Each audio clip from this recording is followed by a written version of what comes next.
Another big thing we like about the deferred sales trust is the maintenance of the plan. So you have this event, then you got to maintain the plan sometimes for several years. So you don't want to be, the business owner, usually they're retiring, exiting. They don't want to be stuck in some high maintenance plan where daily they've got to call someone to get money, et cetera.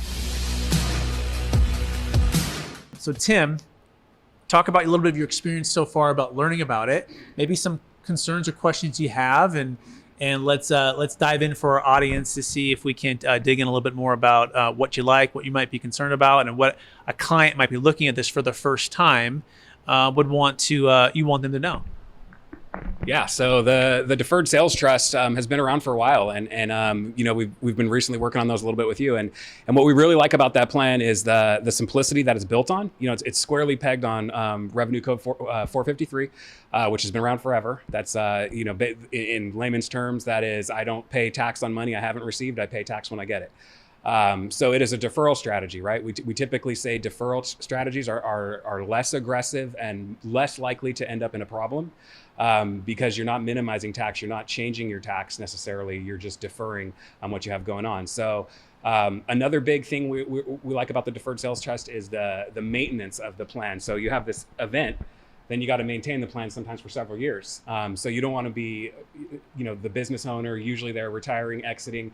They don't want to be stuck in some high maintenance plan where daily they've got to call someone to get money, et cetera. So those kind of plans are out there, and they're usually a lot more complicated. The deferred sales trust, we would say, doesn't fall in that arena. So it seems to be a good fit so far. One concern we would have would just be tax rates, right? That's all. When you're deferring tax, you're betting that hopefully in the future the tax rate isn't increased quite a bit. So we've had nice low capital gain tax rates for many years now, as low as they've been. On the state side, we don't have capital gain rates, so less concern there. But that's really the thing is, how far are you planning on doing this? What are you planning on doing with your money, your extra money? And are you concerned about the tax rate maybe 10 years down the road being a little bit higher? So that's probably the main concern on a plan like that.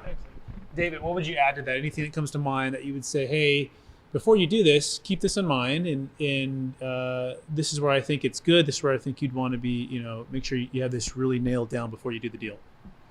Yeah, we're definite fans of the Deferred Sales Trust. What comes to mind initially on that is the flexibility of the plan in comparison to other plans, the history, as Tim just pointed out. These are things that we look at for plans so that we can say, we're behind this. There's so much background behind this plan.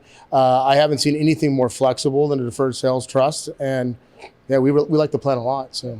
Yeah, and just for those who are curious, as far as the flexibility, the investments of the trust can put into really any asset class, including stocks, bonds, mutual funds, including real estate of your own, passive or active, but also the flexibility of timing, right? Which optimal timing, we believe, besides diversification and liquidity, is the number one way to create and preserve more wealth in changing times. We wanted the ability to sell high and buy low, not sell high and have to buy higher 180 days later like the 1031 exchange forces you to do. Also, as a 1031 exchange, one of the challenges is you have to stay in the same asset class, which means you need to take on equal or greater value as well as equal or greater debt.